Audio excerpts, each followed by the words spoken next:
മണിയാർ സ്വകാര്യ വൈദ്യുതി നിർമ്മാണ പദ്ധതി കരാർ കാലാവധി അവസാനിച്ചിട്ടും സർക്കാർ ഏറ്റെടുക്കുന്നില്ല എന്ന് രമേശ് ചെന്നിത്തല.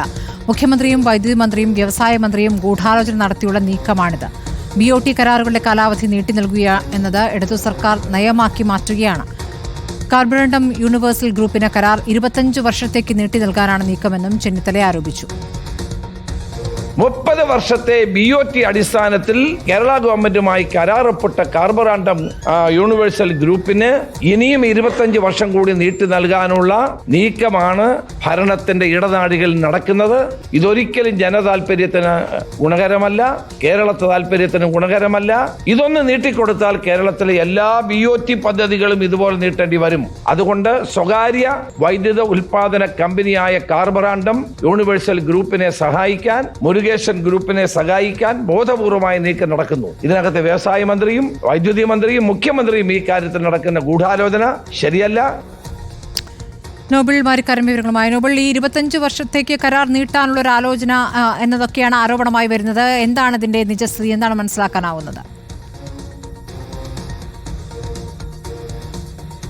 സ്മൃതി, സംസ്ഥാന സർക്കാരിന്റെ സ്മാർട്ട് സിറ്റി പദ്ധതികൾക്ക് എതിരെ കഴിഞ്ഞ ദിവസം രമേശ് ചെന്നിത്തല വലിയ അഴിമതി ആരോപണം ഉന്നയിച്ചിരുന്നു. അതിന് പിന്നാലെയാണ് ഇപ്പോൾ മണിയാർ വൈദ്യുതി പദ്ധതിയുമായി ബന്ധപ്പെട്ടുകൊണ്ടും മറ്റൊരു ഗുരുതരമായ അഴിമതി ആരോപണം രമേശ് ചെന്നിത്തല സംസ്ഥാന സർക്കാരിന് എതിരെ ഉന്നയിക്കുന്നത്. അതായത് കാർബറണ്ടം യൂണിവേഴ്സ് എന്ന കമ്പനിക്ക് 25 വർഷം കൂടി ഇതുമായി ബന്ധപ്പെട്ട പദ്ധതിയുടെ നടത്തിപ്പിനുള്ള അവകാശം നൽകുകയാണ് സംസ്ഥാന സർക്കാർ ചെയ്യാൻ പോകുന്നത് എന്നാണ് അദ്ദേഹം പറയുന്നത്. BOT പദ്ധതിയാണ് ഇത് ഈ മാസം, അതായത് 2024 ഡിസംബർ 30-ന് ഇതിന്റെ കാലാവധി 30 വർഷത്തെ കാലാവധി അവസാനിക്കുകയാണ്. അതിനുശേഷം സംസ്ഥാന സർക്കാരിന് ഇത് ഏറ്റെടുക്കാവുന്നതാണ്. ആ പദ്ധതിയാണ് ഇപ്പോൾ 25 വർഷം കൂടി നീട്ടി ഇത്തരത്തിൽ നൽകാനുള്ള തീരുമാനം സംസ്ഥാന സർക്കാർ എടുക്കുന്നത്. ഇതിൽ വ്യവസായ മന്ത്രി, മുഖ്യമന്ത്രി, അതോടൊപ്പം തന്നെ വൈദ്യുതി മന്ത്രി എന്നിവർ കൃത്യമായ രീതിയിൽ ഗൂഢാലോചന നടത്തി എന്നും ഇതിൽ രമേശ് ചെന്നിത്തല ആരോപിക്കുന്നു. ഇതുമായി ബന്ധപ്പെട്ടുകൊണ്ട് 2023-ൽ ഇവർ യോഗം ചേർന്നു എന്നാണ് രമേശ് ചെന്നിത്തല ആരോപിക്കുന്നത്. ഇതിന്റെ കൂടുതൽ വിശദാംശങ്ങൾ നാളെ അദ്ദേഹം തെളിവായി പുറത്തുവിടുമെന്നും വ്യക്തമാക്കിയിട്ടുണ്ട്. കോഴിക്കോടാണ് ഇതുമായി ബന്ധപ്പെട്ട വിശദാംശങ്ങൾ അദ്ദേഹം പുറത്തുവിടുക എന്നാണ് ഇന്നിപ്പോൾ അറിയാൻ കഴിയുന്നത്. പ്രധാനമായും ഇതിൽ ഈ കമ്പനി വ്യക്തമാക്കുന്നത്